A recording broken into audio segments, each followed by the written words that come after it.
नमस्कार श्रद्धालुओं, स्वागत है आपका हमारे चैनल में। मैं साध्वी करुणा आज इस वीडियो में आपको बताने वाली हूँ कि इस कलयुग में कैसे गुरु बनाएं, इसके बारे में। श्रद्धालुओं, वीडियो शुरू करने से पहले मेरा आप सभी से निवेदन है कि आप हमारे चैनल को सब्सक्राइब करें, वीडियो को लाइक करें और साथ ही वीडियो को ज़्यादा से ज़्यादा लोगों के साथ शेयर करें। तो आइए श्रद्धालुओं, वीडियो शुरू करते हैं और जानते हैं कि इस कलयुग में गुरु कैसे बनाएं, इसके बारे में। कलयुग जहां सही इंसान मिलना बहुत ही अधिक मुश्किल है और जब गुरु की बात आती है तो अधिकतर लोग यह सवाल पूछते ही हैं कि इस कलयुग में गुरु कहाँ खोजें, गुरु कैसे बनाएं। कई बार ऐसा हो जाता है कि हम किसी को गुरु बनाते हैं और अगले दिन टीवी पर न्यूज़ आ जाती है कि यह गुरु तो जेल में है, तो अब सच्चा गुरु कहाँ ढूंढे। इस कलयुग में डॉक्टर और इंजीनियर को पहचानना बहुत ही आसान होता है क्योंकि उनके पास डिग्री होती है। वहीं पुलिस और वकील को उनके पहनावे से, उनकी डिग्रियों से आसानी से पहचान सकते हैं, लेकिन गुरु को पहचानना बहुत ही अधिक कठिन है, जटिल है, लेकिन नामुमकिन नहीं है। गुरु को शास्त्र के चक्षु से पहचानना और देखना और जानना होता है और इसमें गुरु का दोष नहीं है।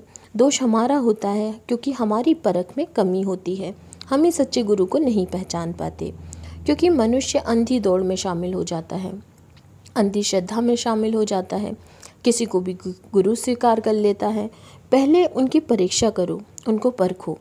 जब हम 5 रुपये की वस्तु खरीदने के लिए बाज़ार में जाते हैं तो हम 50 बार सोचते हैं कि यह वस्तु खरीदें अथवा ना खरीदें। तो गुरु स्वीकार करने से पहले ऐसा क्यों नहीं सोचते? यह समस्या हमारी है, व्यक्ति की है, शिष्य की है। गुरु बहुत बड़ी चीज़ होती है, गुरु को परखें।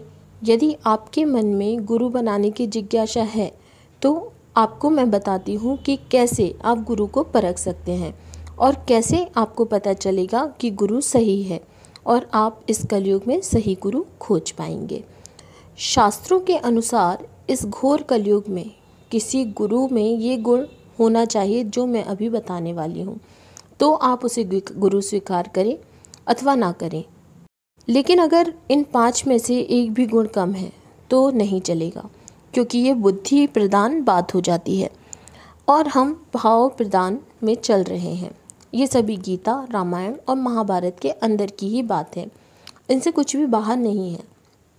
शास्त्रों में लिखा है कि गुरु की प्रथम योग्यता होनी चाहिए कि वह अपने आप को भगवान न माने, और यहीं से 80% गुरु कम हो जाते हैं।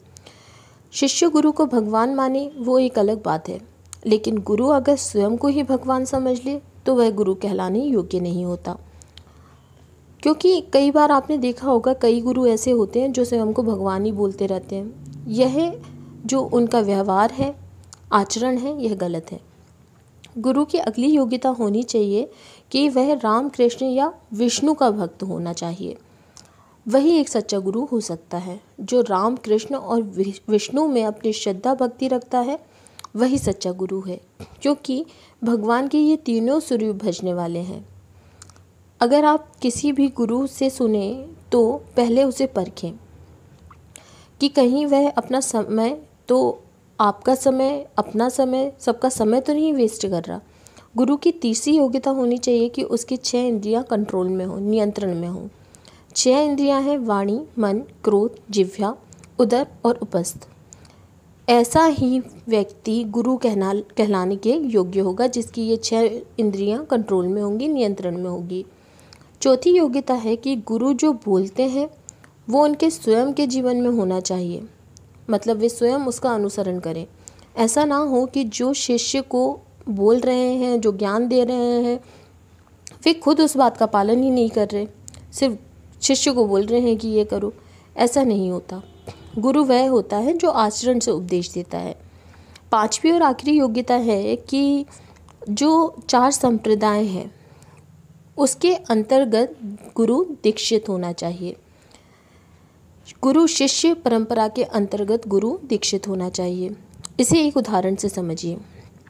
अगर आप अपने बच्चे को अच्छे से पढ़ाना चाहते हैं तो आप उसे एक अच्छी यूनिवर्सिटी में भेजेंगे जो गवर्नमेंट से रिकॉग्नाइज होगी।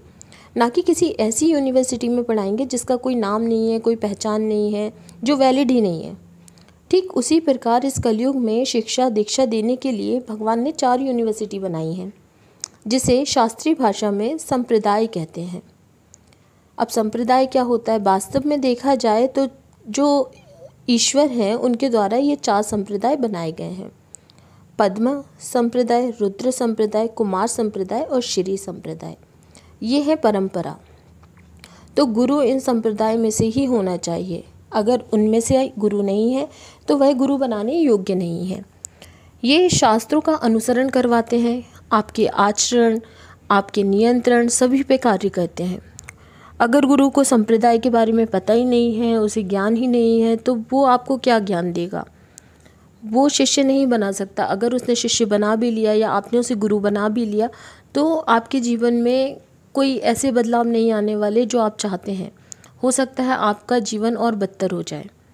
इसलिए हमेशा कहा जाता है कि जो गुरु होता है वह सोच समझ के बनाए। और कलयुग में तो इतने ठगी गुरु बैठे हुए हैं कि आप उम्मीद ही नहीं कर सकते। तो गुरु को परखना बहुत ही ज़्यादा आवश्यक है। अगर आप सोच कर परख कर गुरु बनाएंगे तो वह गुरु आपके जीवन में बदलाव अवश्य ही लेकर आएंगे।